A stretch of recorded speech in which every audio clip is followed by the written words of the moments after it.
everybody, welcome back to the channel. So today I have for you the Tesla Model S Plaid.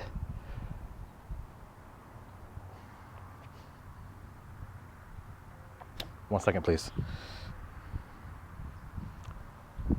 Let me show you, come up here. This is the Model S Plaid, guys. Now I've been talking about it. I've been saying how much I didn't like the car. And I'm gonna give you some real tips here. I have some experience with the car. Real world, I have this car for 10 days. This is going to be my first impression review, and at the end, I'm going to do a full-on review on the car. So the car has approached itself, made its way back up here, and right away you can see with the new Model S, the lines on the car has increased. It just seems more aggressive. It has bigger hips. I'm gonna step out of the way so you can see, and then I'm gonna show different angles. That way you can get a better view of it to know exactly what I'm describing. But I can always just see a newer Model S, and this, even if you buy a regular long range, you're gonna see all just the wider body itself. Now I can go on and on about the Tesla stuff, and I did videos on that as well, but I'm gonna talk more about some of the quirky things about it, such as the yoke steering wheel. I'm gonna talk about the just overall performance. Can someone that's not used to a performance car, and of course the wind picks up, live with a car like this every day? And I was thinking a car with over 1,000 horsepower, a car that can do the 0 to 60 1.9 seconds, and the car can outperform $1 million exotic hypercar sports cars. And here it is. It looks like your normal everyday car. I mean, think of this. Think of a world like your classroom, and you have your nerdy student that's in there, and then he's being bullied by the popular kids. And this kid just finally had enough, and he just starts just pounding on these guys. That's what the world is like. You know, you got the Challengers, the Chargers, the Mustang GTs, you got the Lamborghinis and everything. And this car comes along, looks like a regular Tesla Model S, and just destroys everything. And I was thinking, there is no way that, I had to really see for myself the hype. I can see the videos. You can watch plenty of videos, you can see reaction videos, but nothing does this justice until you're in it. And when you're in it, it's just like being on a roller coaster ride where you're being catapulted. I don't know how to, I think the best way is just to be in a car. I mean, I'm trying to describe it the best way I can. I'm trying to use all kind of metaphors. You got to really experience it. And from my driving experience so far, having the car, right now I've had the car for 4 days. I have the car for another week. It finally was dry enough where I was actually tried out in this aggressive plaid mode. I was blown away, absolutely blown away. But when I wasn't driving around in plaid mode, or just driving around normal, I didn't feel the need to show off or step on it or anything like that. The car was very tame because it is an EV. So it isn't making any sounds. It doesn't do anything different than just being silent. But the power is there when you need it. So I retract a little bit what I said, that people are gonna get this and they're gonna just show off and do it. I mean, there are gonna be some show offs, yes, I agree. But it's easy to drive this car as a regular adult and not like an asshole, like, you know, what, like if I'm driving like a sports car, like a Porsche, like, you know, you wanna hear the engine, you wanna run through the gears, you wanna shift it, you wanna hear wah, wah, wah, you know. And then these cars, there's no really desire to do it. There's nothing out there that says, hear the engine because there's no engine. There's nothing out there that says, challenge, because no one's gonna mess with really a Tesla. Either they just don't, you know, have desire, or they you know, it's not like a sports car. But you can show up and just kind of behind the scenes and boom, pass people. And I see why they got the yoke. Because I tell you what, I've driven other Teslas before, and you know, the 100Ds, the P100 performance models, I've driven the Model 3 performance, and from 20 miles an hour, they're super impressive. They just take off and go. I mean, honest with you, there's not many gasoline cars that can stay with those cars from 0 or even 20 to 60 miles an hour. But once you get those cars above 70, 80 miles an hour and you were to punch it, it's not that impressive. It's almost like being on a bicycle and having the pedal ran out already, and there's not much there. And this is where I'm impressed with this car, because I did take up the highway speeds and I was able to step on it from 75 miles an hour. And right with 70 miles an hour, the back of the car just squat down, and then the nose of the car just pitched up like it was ready to take off. And I felt like with that yoke, all I wanted to do was just go ahead and pull it towards me and just let the car just take off in the sky. That's how really I was. But let's go over it. Let's go over some things, and then we'll do another drive. Looks like the car is waking up and wants me to go ahead and get into it. So we'll go ahead and show you guys a little bit more. All right, now there's something I've never done before in my videos. I actually have app access, which is unusual. I'm gonna show the screen recording so you see exactly what I'm doing. Right now it shows the car is parked. It says that it's unlocked. I can hit the button here and lock the car. You can see the mirrors fold in, the car locks itself.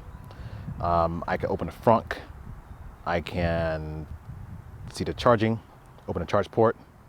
You can see right there, charge limit 96%, which is default. I can change the limit how I want. I can close the charge port. So you see how the thing opens up. So you do all that manually. I can turn on the ventilation in the car.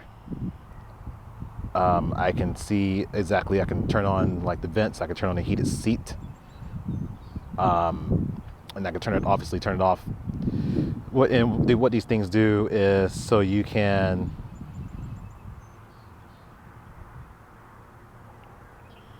you got dog mode, cabin overheat, bioweapon defense mode. You can activate all these from the app.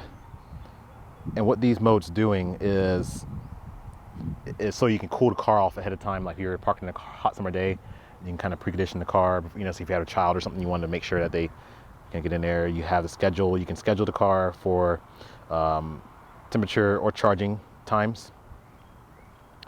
You can call to see. You have summon. So now here's what I'm amazed about is the profile. With the air suspension, this car just looks really mean, really aggressive, but in a mature way. It doesn't scream over the top.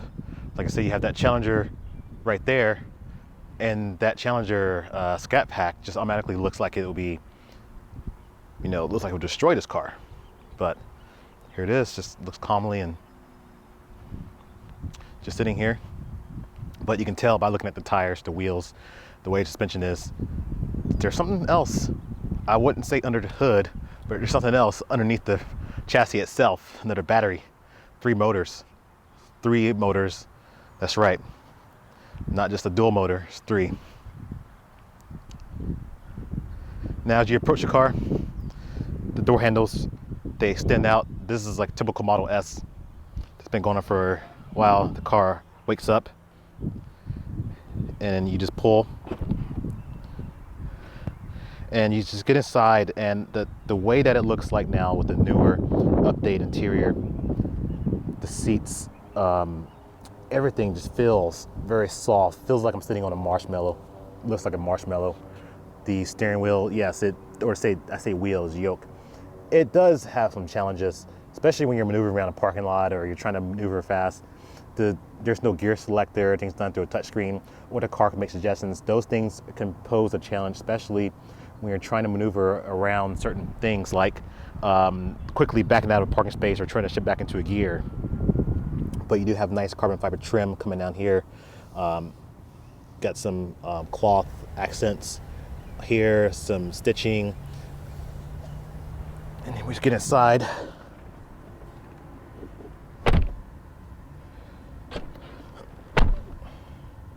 And when we get inside, you got the big oversized screen here. You have a place to put your phone. You got 2 wireless chargers here. You got a cup holder. Here's your key. one of the keys looks like a car. You also have a key card that's available to you. Cup holder is okay, nothing special about it. Going up top, you're gonna see just a clear windshield or clear glass. Now this glass is deeply tinted, nothing like it's going to cook you, but it's very dark, and even the sun is shining directly over top. Right now it is just after 1 o'clock, and the sun is beating right down on my head, and I don't feel any heat at all. You got your typical Tesla, mirrors, bendy mirrors, got your lights. But this yoke, this is something else. So to start the car, you put your foot on the brake. I'm gonna enter my code. Once I do it, the car's gonna wake up. You'll see everything wake up.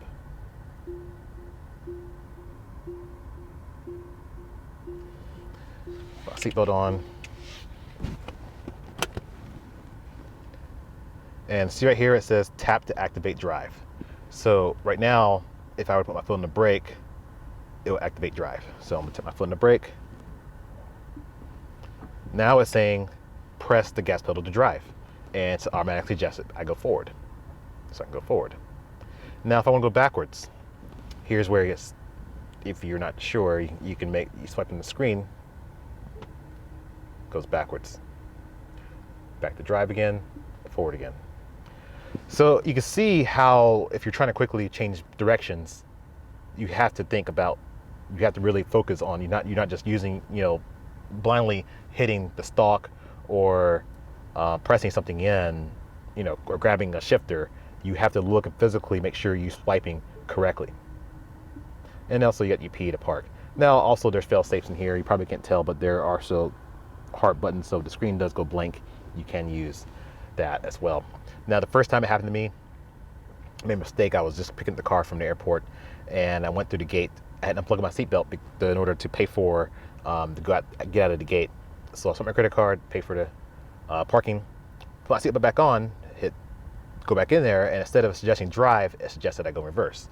So let's see right now if I go to this curb area. I'm just gonna go inside, and then I'm gonna park close. I don't want to chip the bumper. I'm gonna stop here. But see, the car sees it, so I know that I'm good here. Park. Now,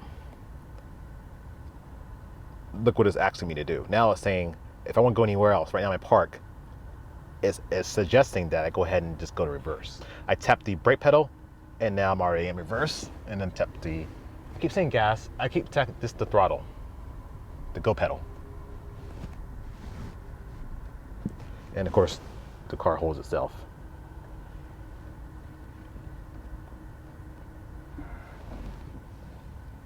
All right. Now, I cover a lot of these things, a lot of the toy box stuff with other Tesla videos. You can watch those. I'll link these at the end of the videos as well.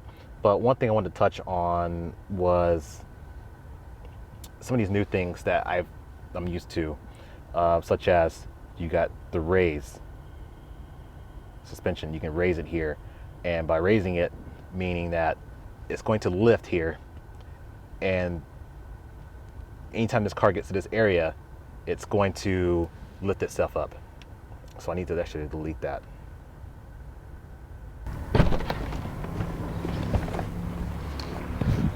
And you can see the car sits up a little higher. This is on its highest setting right now. Slightly goofy looking, but almost like a normal ride height. And this is going down to its medium setting.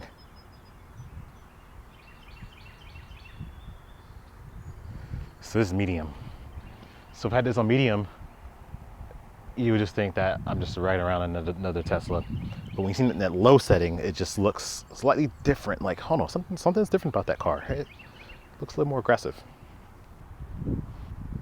Now getting into the car, sitting inside,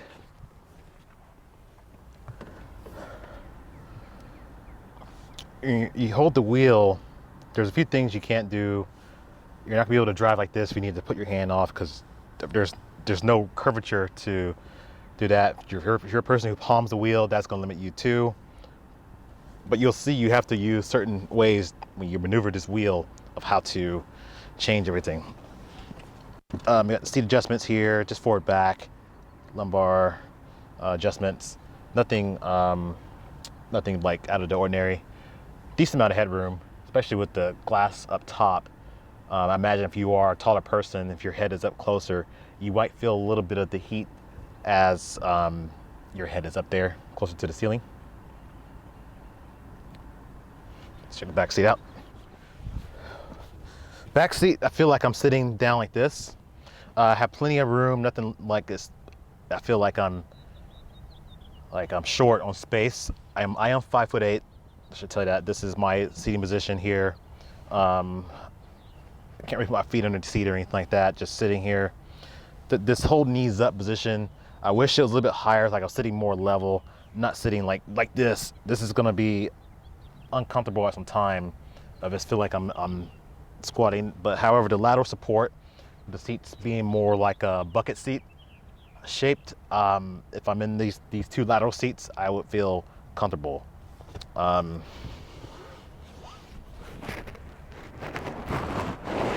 There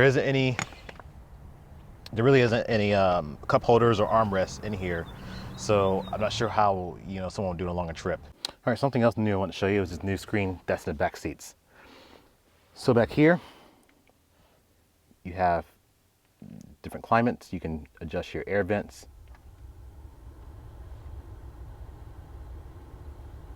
You got heated seats back here. Even a middle person gets a heated seat. You can do music.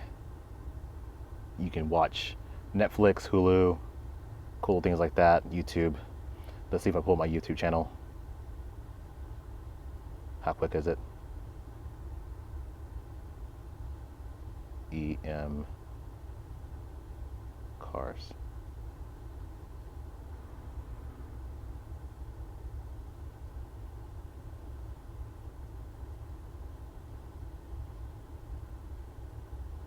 And there you go, there's my YouTube channel. If you have children, you need to have the car seats back here. Here's the latch, and they are accessible right just like that. It's like you can just lift that up and there you go. Top one, the tethers are probably on the back side, but we'll check that out more when we get into the trunk.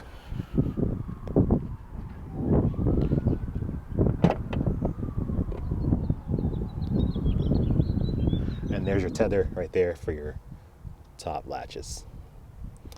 Trunk is spacious. I'm about to do maybe a test to see how much luggage, but we don't have that much luggage to put back here. Looks like you can fold the seats down with this. And just push it, yep. So there's a way to fold the seat down, seats fold down. All right, so you either go here or you can reach up there. If you're in the front area, you can change that. Down here, you got extra storage. It goes pretty deep in here too, because there is no fuel tank. So you'd pass the batteries sit underneath the car, and then you have extra storage in here too. You can hide your gifts, presents, things like that. It's a nice little cubby.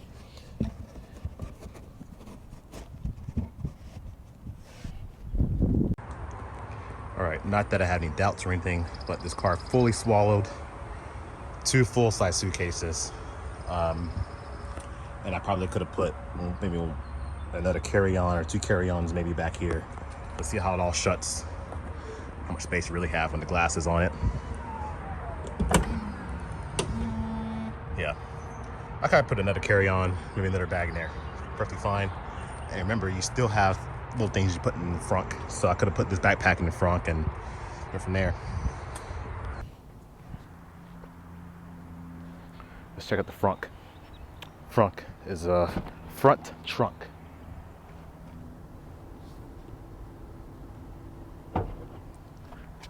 Okay.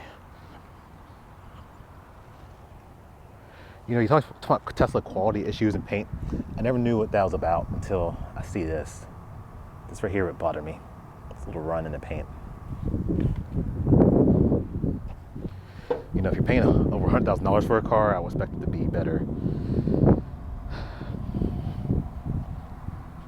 So not much you can do, maybe a couple of backpacks, some golf bags, things like that. But remember, this one isn't not power. So you'll be having to do this manually. And the way that you close it according to the manual is to pull, you want to close here, and don't press on here in the middle. You want to put one hand here, one hand there, and plus them both simultaneously. Right, and then shut the rear trunk, or is a hatch. Just press that button, or you can do it inside the car. You can press a button here, or if you're inside the car, you can do it. I'll show you how it looks like. Just press trunk close. There he goes.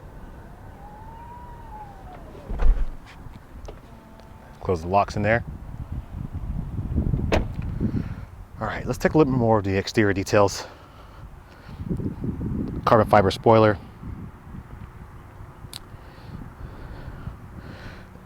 You get the one. This only thing that tells people that you have a Plaid is that right there. Without that, you will never know. It looks like any other Model 3 or Model S. It's got the wider rear tires. Let's see what size these are. These are Michelin Sport 4S. These are a 295 30 21. Brake setup looks like it's a single piston in the rear. Front is a 265 35 21. And let's see, it looks like you have a let's see how many pistons this is. 4 piston in the front. So this is why I was talking about the brakes. This is a heavy car, and you know it's over 4,000 pounds, and it's got a 4 piston brake setup in front. Now my BMW M3 has a 4 piston set of brakes up front. It's a lighter car, and my rotor is also bigger than these rotors. When you're talking about a car this performance caliber, it can get the speed so quickly that you may have to find yourself in a situation where you might have to apply the brakes. And doing so at least more than a couple of times, these brakes can be easily overworked. If someone is not aware of that, they're going to find themselves in that situation. Now, I have not experienced that because, for one, I know what the car is capable of. So I'm not just going to be testing out the speed on, a regular road with, intersections where somebody could pull out in front of me, might hate to stand on the brakes. I'm going to be kind of more conscious. Okay, I'm having certain things. First of all, number one, do I have a radar detector? Okay, because I'm gonna need that. Number two is there any cars in front of me? Because I'm gonna be on that car, even if that car is a few feet in front of me, even a couple hundred feet. I'm gonna be on that car. It's gonna be like a cheetah pouncing on its own prey. That's what it's like. And this car does have a cheetah stance. Apparently, enter a drag strip mode, the car can go to a cheetah stance, which then lowers the front. And by lowering the front, when the car does take off, helping it so when it does squat, it kind of levels the car, which puts more weight on the front end. Not sure if that's gimmicky or if that's really working. There's a couple of channels out there, Drag Times. He does race his Model S Plaid, and then there's the Plaid Racing channel. So if you want to check those videos out to see, and then these guys test between the two modes, between regular Plaid and then drag strip mode. But you have to be aware of, okay, is there any intersections? So, okay, there are no intersections. Okay, check. Radar detector, check.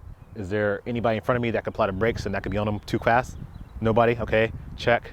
Road's dry, check. All right, go ahead and do it. And when you do it, the speed is just so quick. It is over before you get started. Now, I never touched the brakes. Surprisingly, I have never touched the brakes yet. And this has to do with me having the room. But also, like I said, it's over so fast. I stepped on it and I was already on the gas for maybe 2 seconds from 40 miles an hour.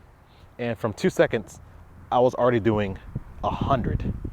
I looked down and I just let off for a second because it was just so fast. But I let off the gas, looked down, already triple digit speed.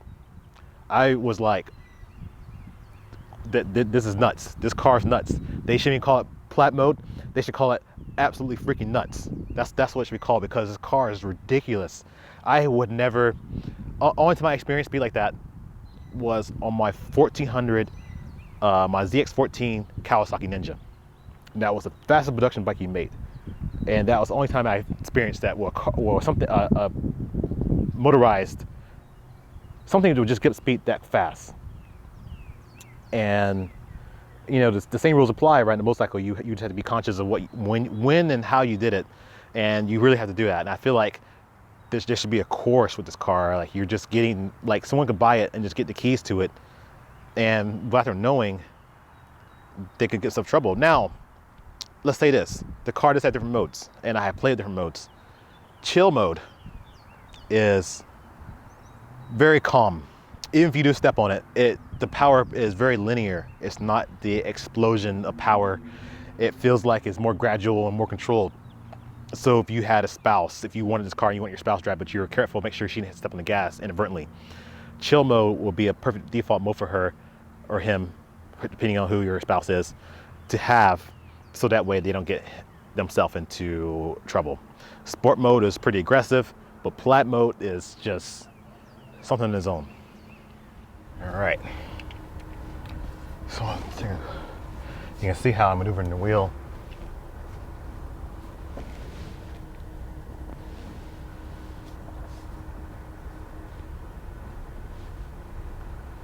My normal day-to-day driving.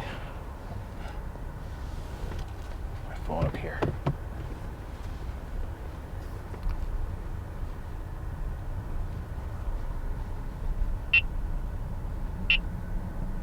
Front K-band.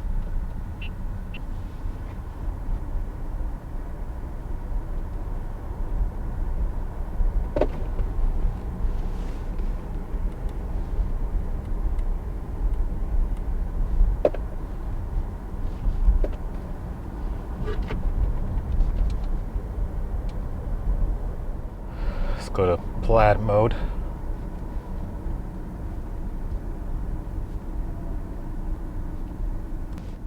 Now the turn signals have, they give you haptic feedback.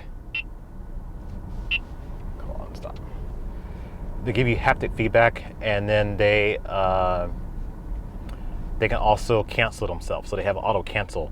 Now I didn't know what the auto cancel was about, but if I'm using turn signal and I change lanes, it knows that I made the maneuver, and it somehow was able to cancel itself, which is unusual. That, you know, it seemed to know my moves. This radar detector is really picking up something here. I have no idea. Now I see the red light. It sees the red light, and once the light turns green, it will chime and tell me that it's green.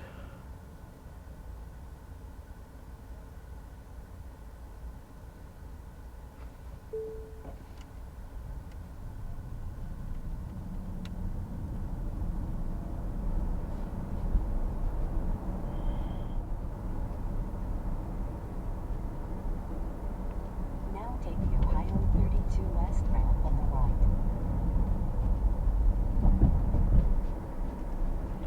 All right.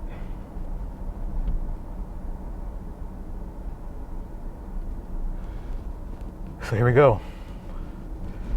I don't know why, but I get nervous. I know what this car can do, but I can't help but getting nervous every time.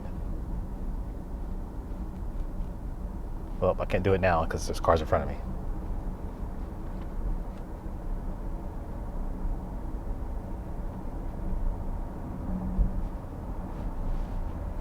Even this, not enough space. I'll be on these cars quick. Now each time I've stepped on it, I've never had to touch the brakes. In 1,000 feet, take Rear Interstate K-band. 275 south ramp on the right toward US 52, Kentucky. And I guess that's what I was getting at before when I was talking about the things that you need to do. I planned for it. So each time I did my sprint, I had enough room to let off the gas. Or I keep saying gas, let off the accelerator.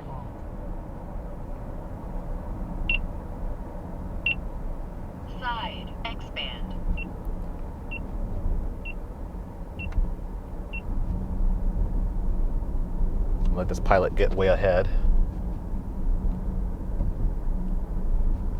See how much traffic's like. See, I'm catching this pilot even at 30 miles an hour. I'm still catching him. Like, get up the road, pilot. I'm getting nervous. I know it's coming. Here we go. All right. And let's see. Front KA band. Oh boy, man.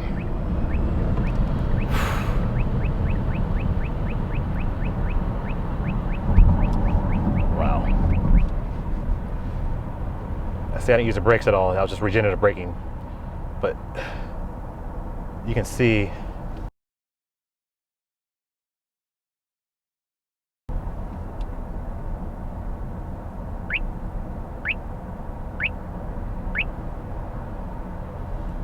just how quickly this car can get to speed.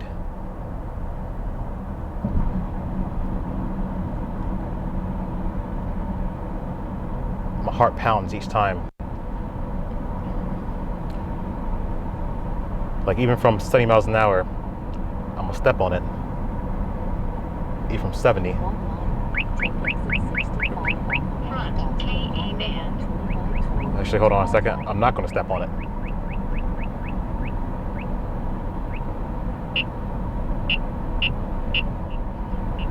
Ohio troopers up there.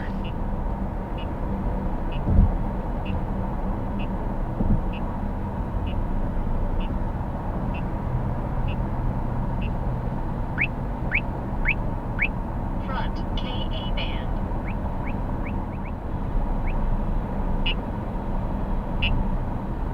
Front K band.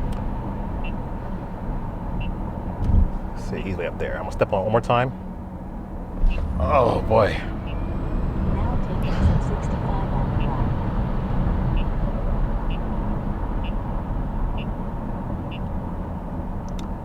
right. It's so fast. In 1,000 feet, turn right onto Ohio Pike. Oh man. That is so fast.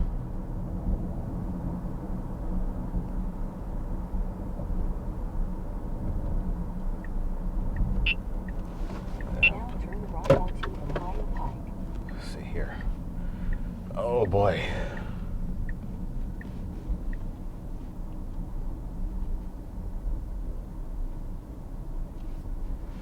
Oh boy. That's a rush. I'm gonna tell you that.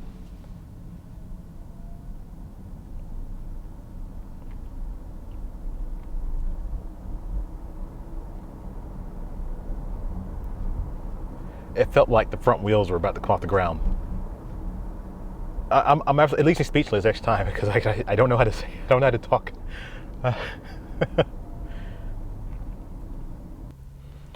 But your fun is over within a matter of just a couple seconds. And that's what, the car doesn't have sound. It's not like it runs to the gears and you're just feeling like, well, that was it. You get a quick rush and that's it. But other than that, like I said, I can go back to regular mode. I'm driving normal. I'm actually still in the Plaid mode, but I'm able to control the gas pedal. It's nothing like again, I said gas pedal. And I just need to train how I speak about EVs. But it's definitely a rush. Definitely a rush. And that last run, I had plenty of time, but I popped up on that minivan so quickly. This thing is just, this is not Plaid mode. This is absolutely nuts mode.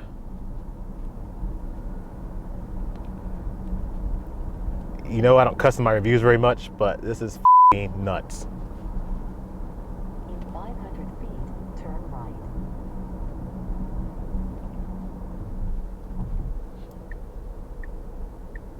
Now turn right.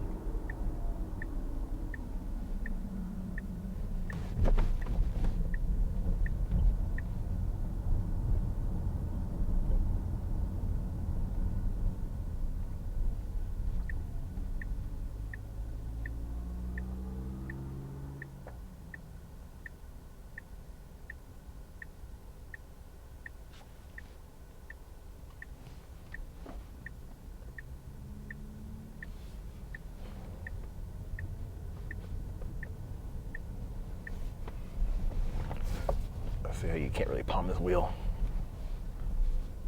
Now your destination is on the right.